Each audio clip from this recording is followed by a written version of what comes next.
This is another video from WAEC.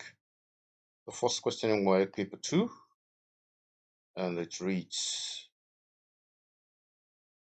sketch in figure 1 shows a block in first angle projection. Draw full size the block in isometric projection, making X the lowest point. So let's look at the general overview of what we have to draw from orthographic to isometric.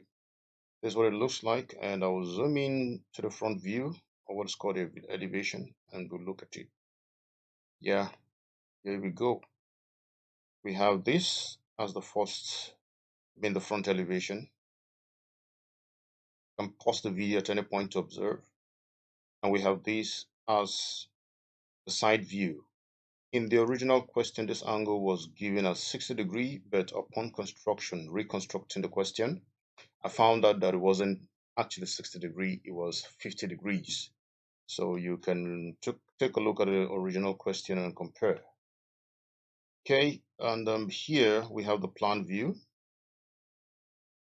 Yep, so, and that is all about the question. So we're going to look at this and quickly start drawing immediately. So to do this, we are going to have our construction lines, a reference line, horizontal plane, and we have the vertical plane drawn. What's next is to draw the receding line, the area on which our drawing is going to reside. And they're usually at 30 degrees, so you'll find that here. This is 30 degrees with a reference plane. And if we flip this, it's going to be another 30 degrees on the other side, reference plane. Let's get on to construction. Okay, we're given the length. Let's look at the length. The entire length here from X to the other end, I'm looking at the front view now as 30. And another information I can get from the front view is the height, but it is actually outlined here in the side view, so we can see it there in the side view. So those are the two information we're going to deal with here. So with my compass, from origin, I'll take 130 as my length. And I think most importantly, let's identify where the X part is going to be. Our X is going to be here, right here. Our X is going to be right here, which means that this is the lowest part in the drawing. Okay, so I have my length measured array 30. We checked the width, or the height rather. The height was 75, so we'll look at 75 on the vertical plane right there. The width is 75, and you can find that from the plan. This width is the same thing as this part here, 75.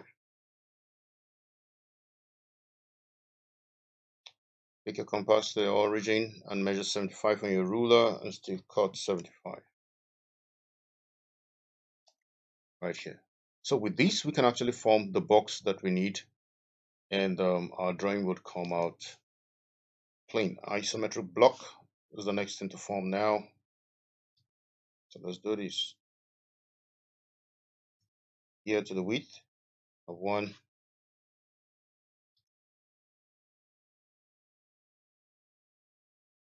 This, have this as the height. So here is the box where our drawing is going to be in, and we would just start mapping out areas we want to see. Again, like I said before, we would start from the front view. We have 30 here, we have 26 here, we have 30 here, and we have a slope coming down. We have from that point where the slope touched the vertical line here, we have 35. And this gap here between these two lines, we have 15. You can find that on the side view. We have the total height 15. The other information you can get there. And basically it, and then this gap is 50. So the difference in all of these 50 depth is 15, 15 each. So with that, we would take our compass again on this end and map out 30. After 30, from what we saw there, we have 26. After 26, we have another 30.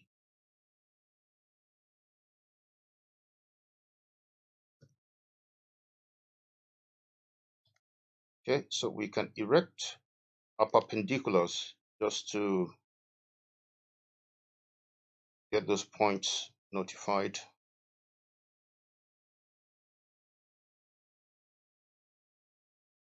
Yeah, those points.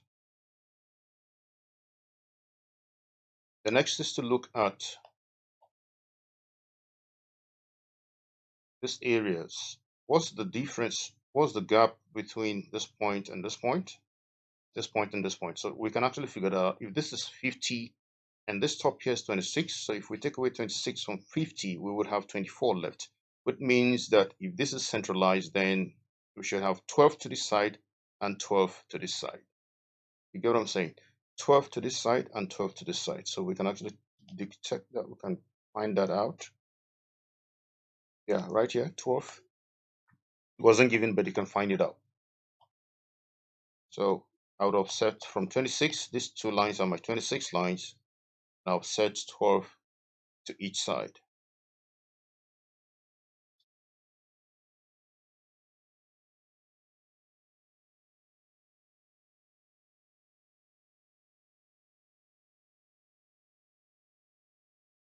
Twelve there.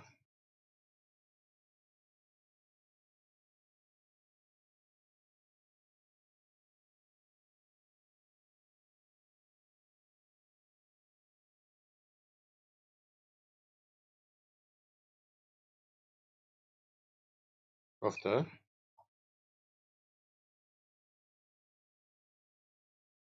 And we need to look at this height, 15, and to this slope, 35. I'll check this.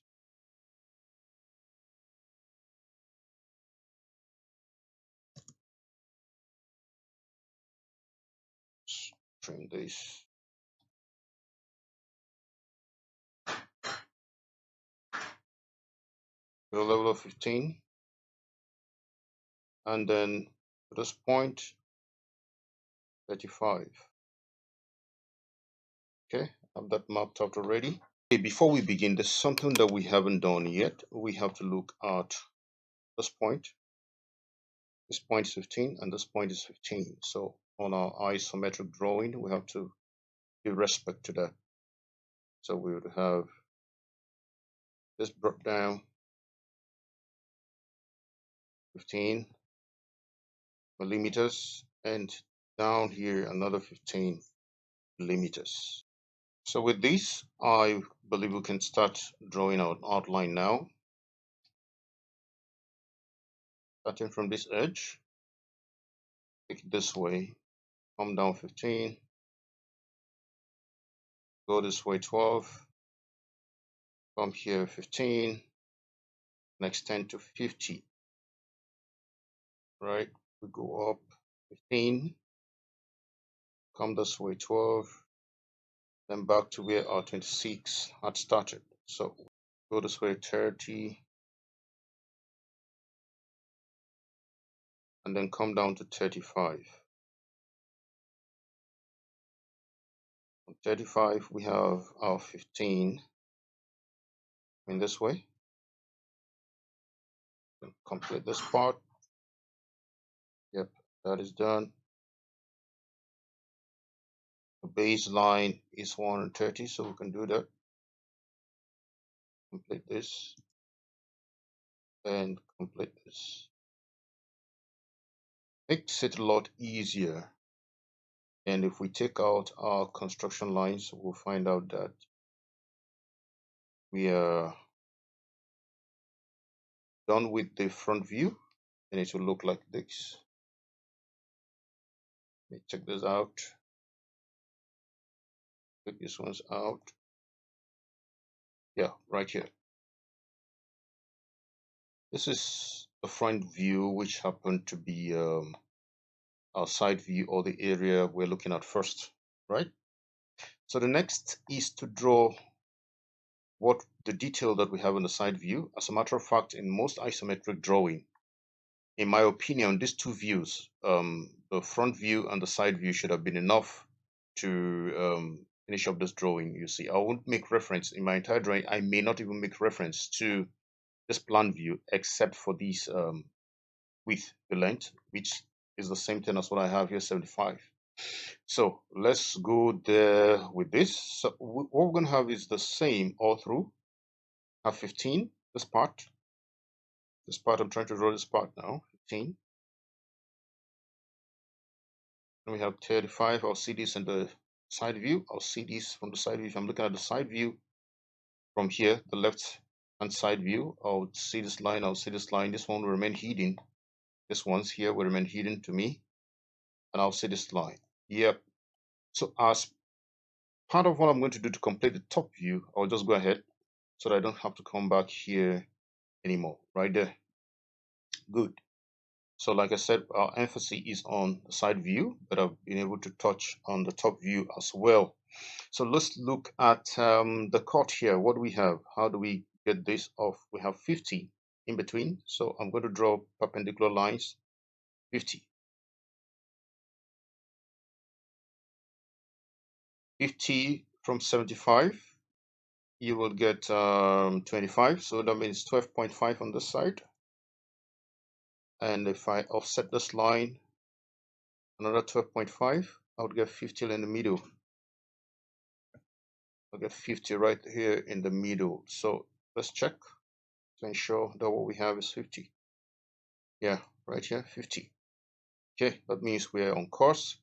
And the entire line here, like I said before, is 75. We've mapped that out already. So we have that 75. So it's not a problem. So let's bring out that groove that we have here. There's a groove here starting from X. Okay, so we're starting from X2, making X the lowest point. Look at X here, the lowest point in the drawing. Starting from X to the groove, touching here, and that groove, let's just go this way. Have that groove drawn already. Let's draw the baseline straight up to this point. And then from there, we have our groove cut out too. This groove will have to be cut out.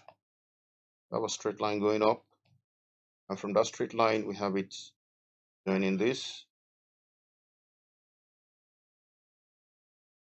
Yep. Of this line, solid line. We would have this line, a solid line. We would have this line drawn, a solid line. We will have this line drawn, a solid line. To complete the top, we will have this line drawn, a solid line, and joining this part. I think we're pretty much done. If we take off all of this, let's remove all the distractions and see what we have already. Let's take out this construction lines. Pretty much 7 hours of distraction right now. Yep, here we go. So what are we missing? We can actually see clearly what we're missing. There's a line that's supposed to be drawn from here to here. It's not there yet, so we would have to draw this line solid. Yep, better. Okay, there's something we need to see here. I'm saying that. And this line isn't supposed to be here. Yep, groove is complete. I'll take this out as well so that we'll be able to see clearly what we're doing. Yeah, we're done. And all we need to do is to bring down this line here. From here, we can see this line. See this line. Yep. I'll draw it to this point for the moment. That's not where it's going to be, but that should give us an information of what we need. Yeah, we're going to see solid lines here, solid lines at this point, and those lines are equal to the width. Students usually make mistakes here because they know there's going to be a line there, so they draw it straight to be equal to this point, but you have an offset here, so it's not going to be equal. So this line here is going to terminate with this line here, right there. And this point here, ask me what is going to happen. It's going to be a straight line up. I have a straight line up